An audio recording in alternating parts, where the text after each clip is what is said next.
मैं रोहिन रेड्डी, मैं आपसे एक ही रिक्वेस्ट करता हूँ कि आप एक बार मेरे को सपोर्ट करिए।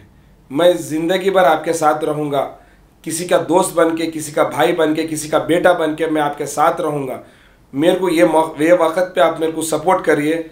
मेरे को भारी मेजॉरिटी से आप जिताने के बाद मैं आपके मसले को मेरे मसले के एहसास दे के मैं गवर्नमेंट से या आपके हर चीज़ में मैं साथी रहूँगा, आपका घर का आदमी बन के मैं रहूँगा। एक बार इस बार मेरे को मौका दीजिए, मैं आपका सेवक बन के आपका सेवा करूँगा। हम सोच रहे थे हैदराबाद के लोग कि आपका खैरताबाद से मुकाबला होगा, फिर अचानक अंबरपेट कैसे चले गए? पहले नमस्कार। मैं हैदराबाद का सेंट्रल या कि खैरताबाद डिस्ट्रिक्ट का मैं सदर भी हूँ। मेरे अंडर 5 कॉन्स्टिट्यूंसी आते हैं: खैरताबाद, अंबरपेट, नामपल्ली, गोशामहल और खारवान। ये ज़िले में मैं काफ़ी काम करा चुका हूँ। पार्टी के जरिए मैं पब्लिक के प्रॉब्लम्स के और इश्यूज़ में भी बहुत लड़ाई करा चुका हूँ और पब्लिक को जानते हैं कि मैं पब्लिक के लिए लड़ता हूँ। तो पार्टी का डिसीजन था कि मेरे को अंबरपेट पे जाके लड़ने के लिए, और मैं जब अंबरपेट का प्रस्ताव आया था मेरे सामने तो मैं इमीडिएट खुशी हुआ कि क्योंकि मेरा जन्म हुआ कि अंबरपेट में, वहीं से तो मेरी तालीम भी हुई थी। मेरी पैदाइश भी अंबरपेट के हॉस्पिटल सुधा किशोर हॉस्पिटल में हुआ था और मेरा घर भी बरकतपुरा पे है। और जब पार्टी हाईकमांड ने मेरे को बोला कि आप अंबरपेट से खड़ा हो जाओ, मैं तुरंत हाँ कर दिया, क्योंकि मेरे को पार्टी के जरिए मेरे के अवाम की सेवा करने का मौका मिला, और वो भी जहाँ मेरी पैदाइश हुई वहाँ के लोगों को सेवा करने का मौका मिला। मैं पार्टी का बहुत शुक्रगुजार हूँ कि मेरे को अंबरपेट का टिकट दिया। आप कांग्रेस पार्टी में कब से? मैं कांग्रेस पार्टी में 1992 से था। वहाँ पर मैं यूथ कांग्रेस का सिटी जनरल सेक्रेटरी था। फिर बीच में पढ़ने के लिए, मेडिसिन पढ़ने के लिए मैं गुलबर्गा चले गया था। फिर 2000 में हैदराबाद फिर वापस आए। उस्मानिया में मेरी इंटर्नशिप ख़त्म करके 2003 से मैं एक्टिवली हैदराबाद के हर पार्टी हर के प्रोग्राम में मैं एक्टिव पार्टिसिपेशन था मेरा। और कांग्रेस पार्टी जब तेलंगाना मूवमेंट चलाया था, वो मूवमेंट में भी कांग्रेस पार्टी के प्लेटफॉर्म से मैं कांग्रेस पार्टी को लीड किया था हैदराबाद में। तो हम कांग्रेस पार्टी में 2003 से लेकर अभी तक बहुत एक्टिव रोल में पार्टिसिपेशन है मेरा। भाई साहब, मैं आपको एक बताना चाहता हूँ कि अंबरपेट के कॉन्स्टिट्यूंसी में इतना धोखा हो रहा है उनकी आवाम से। वहाँ पर जो भी एमएलए आ रहा है, सिर्फ वोट डालने के बाद वो चेहरा अपना छुपा रहे हैं, क्योंकि वहाँ पर इतने मसले अभी भी पेंडिंग है। वहाँ पर पब्लिक पूछने के लिए एमएलए फिर उनको दिखता नहीं। जैसे कि आप अंबरपेट का 6 नंबर का फ्लाईओवर सोचो, आप 2 साल से वो पेंडिंग में है। वहाँ का एमपी किशन रेड्डी साहब है और एमएलए कालेर वेंकटेश साहब है। ये दोनों तो कभी वो मसले को हल करने के चक्कर में ही नहीं है। और वहाँ पर सबसे ज़्यादा माइनॉरिटी भाइयाँ हैं, वो लोग तो इतने गरीब में झेल रहे हैं। वहाँ पर ना गंदगी है, ना सफाई नहीं है, उन लोगों की तालीम ठीक से नहीं है, और वहाँ का हेल्थ इश्यूज़ भी इतने हैं कि वहाँ पर इतनी गंदगी बढ़ चुका है। और हैदराबाद में डेंगू का इतना मसला चल रहा है, वहाँ पर उनकी तकलीफ़ देखने के लिए ना एमएलए अवेलेबल रहता है, ना एमपी अवेलेबल रहता है। ये तो बहुत बड़ा मसला चल रहा है कि अंबरपेट में बहुत प्रॉब्लम्स है, जैसे कि दलित बंधु नहीं आ रहा है, बीसी बंधु नहीं आ रहा है, और युवाओं को 3000 रुपये जो निरुद्योग भृति बोल के जो केसीआर साहब ने बोला, वो अभी तक वो नहीं हुआ है। डबल बेडरूम का मसला वैसे ही पेंडिंग है। वहाँ आप जितने केसीआर ने वायदा किया वो सब के सब झूठे वायदा है, अभी तक अमल नहीं हुआ। तो कांग्रेस पार्टी के प्लेटफॉर्म से मैं, हमारे सदर रेवंत रेड्डी साहब और कांग्रेस पार्टी के जो वरिष्ठ नेता है, सब जने लड़ रहे हैं इतने साल से। तो आज केसीआर साहब ने झुक के जंग के मैदान में आना पड़ा, और आना पड़ा तो आवाम ने उन लोगों को अटैक करने के चक्कर में जहाँ जहाँ वो एमएलए है वो लोग काम नहीं किया है, वो आवाम उन लोगों को भगा रहे हैं, उनको मार रहे हैं। अगर वो सही काम करते थे तो वो लोग आज ये दुस्थिति नहीं होता था उनका। आज जो प्रॉब्लम्स उनको फेस कर रहे हैं, जो पब्लिक में जाने के बाद पब्लिक उनको खड़ा खड़ा उनको पूछ रहे कि आप तक करे क्या करें हमारे लिए। आप तो अब सब झूठे वायदा करके फिर से आ रहे हैं। कांग्रेस पार्टी ने जब हम 6 डिक्लेरेशन कहा कि हम 500 रुपये में सिलेंडर देते, केसीआर साहब ने बोलता 400 रुपये में देता हूँ। क्या 4 अभी 10 साल से क्या केसीआर साहब घर में सो गए क्या? पहले दे सकते थे 400 रुपया। अगर हम 400 बोलते तो वो 300 बोलते, अगर 300 बोले तो मैं फ्री में देता हूँ बोल के भी बोलते केसीआर साहब, क्योंकि उनको देना नहीं है, क्योंकि वो झूठ पे झूठ बोल रहा है वो। और दूसरी बात, डबल बेडरूम कहाँ दिया वो? मैं केसीआर साहब को पूछता हूँ हैदराबाद में कितने डबल बेडरूम दिए, कितने दलित बंधु दिए और कितने बीसी बंधु दिए? और मैं केसीआर साहब से बताना चाहता हूँ, साहब आप सरकार चला रहे हैं, आप मुख्यमंत्री हैं, आप सीएम के ओहदे में आपको हर आदमी एक तरीके से आपको देखना पड़ता है, आपको सेक्युलर रहना पड़ता है। आप सबको एससी बंधु लगाए, बीसी बंधु लगाए, माइनॉरिटी बंधु किस लिए अनाउंस नहीं करे? मैं केसीआर साहब को एक सीधा क्वेश्चन करता हूँ और उनके बेटे केटीआर से भी बोलता हूँ, क्योंकि उन्हें बड़े बड़े बातें कर रहे हैं ना। आप इलेक्शन का टाइम है, आप भी दलित बंधु और बीसी बंधु जैसे अनाउंस किया, आप माइनॉरिटी बंधु भी अनाउंस करने के लिए मैं बोल रहा हूँ, क्योंकि जो सरकार चलाता है तो प्रजा एक ही होता है, उसको राजा को प्रजा एक ही तरह से देखना पड़ता है, मगर ये भेद है उन लोगों के बीच में। आज हाल ही में देखिए आप, किशन रेड्डी ने बोला कि बुलडोजर लॉ लेके आऊँगा, जो 4% का रिजर्वेशन वो भी बर्खास्त करने के लिए जो किशन रेड्डी या अमित शाह बोल रहा है, केसीआर अभी तक कहीं को वो बात के ऊपर स्टेटमेंट नहीं दिया करके मैं केसीआर साहब को डायरेक्ट पूछ रहा हूँ। और वो 12% रिजर्वेशन देने वाले थे, जो कांग्रेस ने जब 4% रिजर्वेशन दिया, वही 4% रिजर्वेशन को उनके दोस्त बीजेपी वाले निकालना चाह रहे, तो केसीआर साहब ने रोक रहा नहीं किस वो बात के ऊपर कंडम किस लिए नहीं कर रहा बोल के मैं आपके जरिए मैं सबको मुस्लिम भाइयों को बोल रहा हूँ कि आप एक बार सोचिए। होना बोले तो आप गूगल में या फेस टाइम में या कहीं भी चेक करो, केसीआर वो किशन रेड्डी ने क्या कहा, 4% रिजर्वेशन स्क्रैप करने वाला है। आप सब जने अभी ये वक्त है, इलेक्शन का मौका है, अभी आपका वोट बहुत महत्वपूर्ण है। आप इस बार जो पार्टी आपके साथ खड़ा हुआ इतने साल से, वो पार्टी को आप जिताइए, कांग्रेस पार्टी को करके मैं सबसे गुजारिश करता हूँ।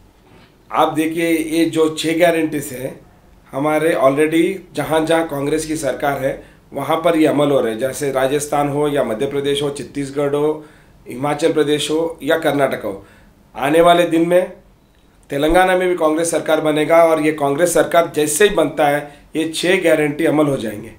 उसमें देखिए आप हर महिला को 2500 रुपया पहला दिन में, आप महीने के पहले दिन में आपके अकाउंट में आ जाएगा। 500 रुपये में सिलेंडर है और हर महिला को तेलंगाना स्टेट में आरटीसी बस फ्री है। मैं सबसे गुजारिश करता हूँ कि वो 6 गारंटी के बारे में आप एक बार जानकारी करिए, जान ले वो 6 गारंटी के जो कांग्रेस पार्टी दे रहे हैं, और ये 6 गारंटीज हमारे कांग्रेस सरकार कहाँ कहाँ है वहाँ पर अमल हो रहे हैं। और एक बात, ये 6 गारंटी को छोड़ के हमने 2 दिन पहले माइनॉरिटी डिक्लेरेशन भी किया है। वो माइनॉरिटी डिक्लेरेशन में हमने साफ ये कहा कि जो केसीआर ने हर महीना मस्जिद के जो इमाम रहते हैं और वहाँ पर जो देखभाल करते हैं उनके लिए वो हर महीना उनको सैलरी देने का वायदा किया है। वो 5 हज़ार रुपये जो वायदा किया है वो अभी तक वो 6 महीने को भी एक बार नहीं दे रहा है। वो ना बोले तो आप जान लीजिए, आपको तो पता होगा कि ये हर महीना आपको 5,000 बोलने वाला 6 महीने को भी एक बार नहीं दे रहा है। मगर कांग्रेस पार्टी आने के बाद आपको 12,000 रुपये हर महीना फर्स्ट को आपके अकाउंट में गिरेगा। और एक बात आपको बोलना चाह रहा हूँ कि जो दरगाह का मेंटेनेंस करते हो, दरगाह का जो देखभाल करते हो, सारा हिंदुस्तान में वो कहीं भी नहीं है जो तेलंगाना में अब हम इंट्रोड्यूस करने वाला है। उन लोगों को हर महीना जो दरगाह मेंटेनेंस करते थे उनको 10,000 रुपीज़ आपके अकाउंट में फर्स्ट को आपके अकाउंट में जमा हो जाएगा। मैं बोल रहा हूँ कि कांग्रेस पार्टी को हिंदू और मुसलमान 2 आंख है, हम सेक्युलर है, हम आवाम को एक ही तरीके से देखते हैं। जैसे कि ये बीजेपी और टीआरएस दोनों भाई भाई है, वो जाति कर रहे हैं माइनॉरिटी भाइयों के ऊपर। आप एक बार जान लीजिए, क्योंकि आपके वोट से ये सरकार बना के और ये लोग लूट रहे तेलंगाना को। आप एक बार अपने कॉन्शियस के ऊपर हाथ लगा के अब तेलंगाना में कांग्रेस को जिताने का मौका दीजिए बोल के आपसे रिक्वेस्ट करता हूं। कितने पैसे का कांग्रेस ने ऐलान किया है? कांग्रेस ने 1,60,000 रुपया, वो भी शादी होने का, निकाह होने के 2 दिन बाद आपके अकाउंट में आएगा। ताकि आप जान लीजिए टीआरएस सरकार ने 1,16,000 रुपये दे रहे हैं, 16 रुपये सॉरी 1,16,000 रुपये जो दे रहे हैं वो 1 साल में आपके अकाउंट में आ रहा है। ताकि शादी हो गया, बच्चा पैदा होने के बाद भी आपका अकाउंट में पैसा नहीं आ रहा है। मगर कांग्रेस सरकार ने आपको शादी होने का दूसरा दिन में आपके अकाउंट में पैसा आएगा। 1,60,000 रुपये आपके अकाउंट में जमा हो जाएगा। सर मैं आपको बताता हूँ कि वहाँ पर कालेर वेंकटेश साहब ने एक 2 एकड़ का ज़मीन कब्रस्तान के लिए अलॉट किया गया। आज तक ना उसके कागजात है, और वहाँ पर किसी का क्रिमेशन करने के लिए वहाँ पर लेके आए तो आज तक अलाउ नहीं कर रहे हैं। मैं बोलता हूँ कि ये इतना झूठ पे झूठ बोलते जा रहे हैं लोग। आप ये इमोशनल इश्यू है, किसी के घर में अनसर्टेनिटी होता है, वो लोग वहाँ पर आते हैं तो वहाँ पर अलाउ नहीं कर रहे हैं। ये अंबरपेट के अवाम को जानते हैं ये बात को। जैसे कांग्रेस सरकार बनती है, हम उस्मानिया यूनिवर्सिटी से 2 एकड़ का ज़मीन लेके वहाँ के जो भी स्कॉलर्स हैं और जो माइनॉरिटी के लीडर्स हैं, बड़े आदमी हैं, उनको बुला के उनसे बैठ करके उनको हम बताएंगे कि आपका उनका राय लेके हम क्या करना चाहिए। ये मसले को फर्स्ट हम हल करेंगे, क्योंकि ये सबसे छोटा मसला है। ये सबसे छोटा मसला है। सबसे बड़ा मसला ये कि वहाँ के अवाम गरीब है, वहाँ का तालीम ठीक से नहीं है, वहाँ का हेल्थ इश्यूज है, और वहाँ के आदमी बहुत गरीब है। उनके लिए क्या मसला कर सकते हैं हम इनके साथ, स्कॉलर के साथ बैठ के या इमाम मस्जिद के इमाम से बैठ के बात करके हम उनका मसला जान के हम सरकार से लड़के उस दिन उनका अंबरपेट में हर माइनॉरिटी भाई को हम अपने साथ में लगाएंगे। और उनको जब तक ये कांग्रेस के सीम्स उनके घर तक नहीं आएंगे, मैं सरकार में, हमारा सरकार आए तो भी हमारे सरकार से मैं लड़के ये सब कुछ उनके घर तक पहुंचाने का जिम्मा मैं लेता हूँ। 100% कांग्रेस की सरकार बनेगी। जब हम कर्नाटका इलेक्शंस देखने के बाद हमने सोचा कि यहाँ का तेलंगाना सरकार भी बनने वाले, क्योंकि पब्लिक का मूड भी ये बीजेपी और टीआरएस के खिलाफ है, क्योंकि ये लोग 10 साल में कुछ भी नहीं किया है ये लोग। और वहाँ कर्नाटका में हम स्टैटिस्टिक एनालिसिस निकाले तो 93% माइनॉरिटी भाई यहाँ पूरे कांग्रेस को वोट किया। और तेलंगाना के अवाम से भी और तेलंगाना के माइनॉरिटी भाइयों से भी मैं रिक्वेस्ट करता हूँ, वहाँ से 2% बढ़ा के 95% माइनॉरिटी भाई पूरे कांग्रेस को वोट करने के लिए आपको गुजारिश करता हूँ। ये सरासर गलत बात है। मैं एक ही बात बताता हूँ, जो आदमी काम करता है ये मज़हब के नाम पे ये डिवाइड करने के चक्कर में, जैसे बीजेपी करता आ रहा है, अभी बीआरएस वाले भी शुरू हो गए। ये लोग अपने को डिवाइड कर रहे हैं।